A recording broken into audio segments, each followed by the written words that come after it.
What's up, YouTube?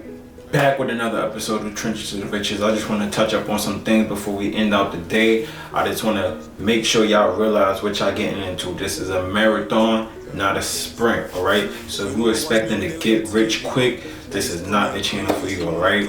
If you thinking that if you want to gamble, you can go to the casino, throw in 500, 1,000, whatever you want to do, and gamble with your money over here, alright? Over here, we making smart, educated decisions, alright? Now, when you investing, you want to ask yourself, am I a long-term investor, or am I a swing trader, short-term investor, or a day trader? A day trader, I highly don't recommend doing that if you're a beginner. That takes experience, years of experience. I even tried doing it. I'm successful sometimes, and at other times I'm just horrible, just losing money quick.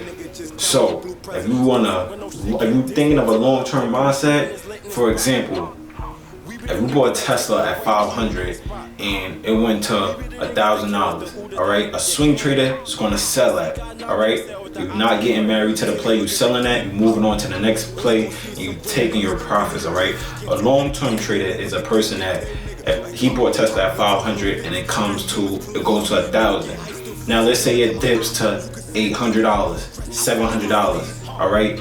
That person, as a long-term investor, is going to buy more. He's buying a dip, anticipating that Tesla's going to be $3,000, $5,000, $7,000, $8,000 a share in the next 3-5 years. All right. So if we look at Amazon, Apple, Google, you could look 3 years ago and see when it was at $40, $10, $20, and you see it's $300 a share now, over $1,000. Amazon is in a mid $3,000. All right, this is what you want to do. But if you want to just swing trade, get up, take your profits in and out, you could do that as well. Know the difference. Don't try to do both, all right? I don't recommend trying to do both, but as a beginner, at least, if you know what you're doing, you can have your long-term plays on the side, and then you can have your plays. You're like, all right, I'm gonna swing trade this, that, and the third. Now, when you long-term investing, you want to understand that taxes is a big thing with this.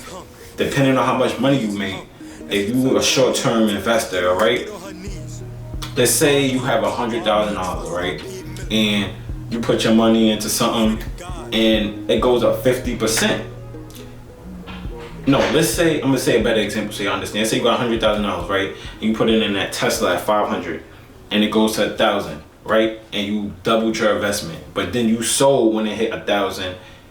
So if you're a short-term investor, you have to pay more taxes. You're paying 40, 35, 30%. So when you get your tax money, yeah, you earn $100,000 on the paper, but when it comes to taxes, you're gonna owe $35,000, $30,000, or whatever the case may be, depending on how much you make, from the 40 to 30%. All right, now when you long-term investing, the brackets change. Now you're only paying 20, maybe 15, 10%, maybe even 0, depending on how much you make and how long you hold, all right? I like all my money.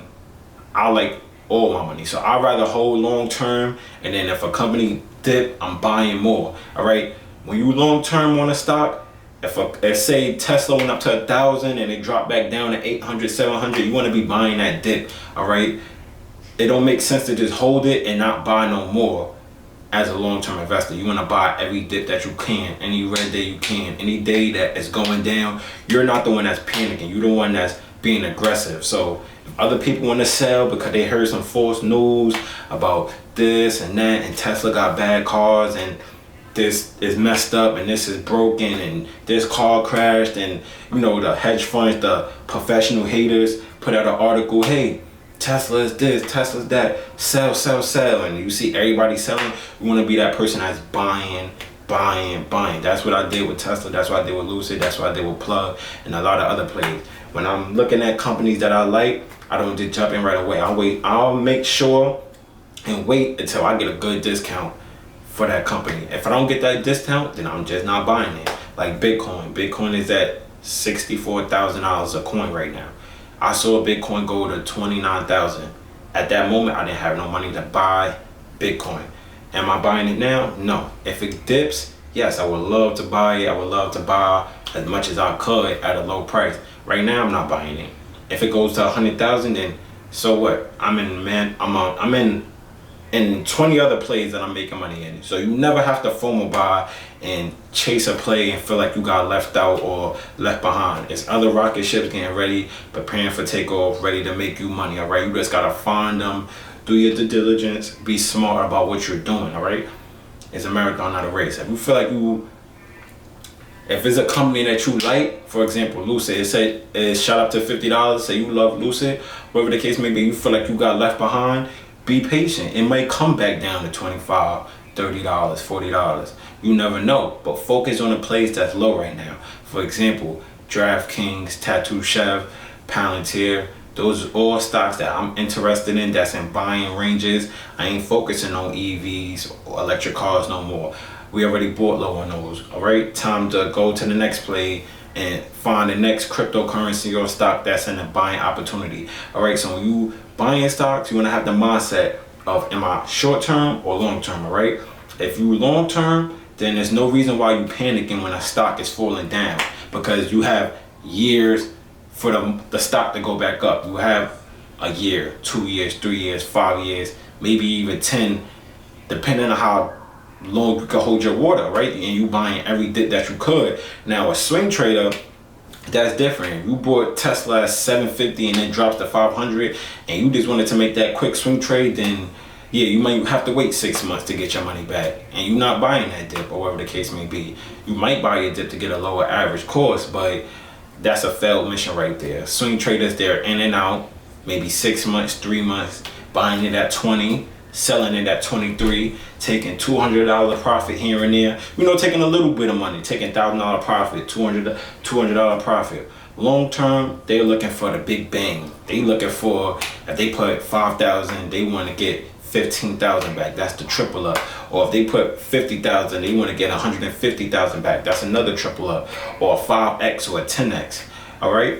Short-term investors not looking for a 10x, 2x, 3x. They just looking for a quick 20%, 30%, maybe even 50% if they get a good play, and then they're selling and moving on to the next play, and they're doing that all over and all over again. So you want to place yourself in two separate situations, know what you're doing, know which type of investor you want to be. I'm long term over here. I have my times I'll maybe swing trade a play a day, a week, or 2 weeks, but I rarely do it, all right? If I'm doing a swing trade, most likely I want to make money in the stock market to put into a long-term play, like a strategy, all right? You always want to have a game plan. We're going to have game plans around here. We're going to get into the football huddle. We're going to talk about options in the Discord chat. We're going to get this money, all right? So stay tuned. Back with another episode, Trench Into the Riches. Download the Webull link below, deposit your first $100 so I could get some free stocks and you could get some free stocks, and we could be on the same page together, all right? The options, I'm gonna do it on Robinhood just so you guys can see it more clearer and see the basics, all right? I recommend Webull because it is better to me, all right? All right, so stay tuned for the next episode.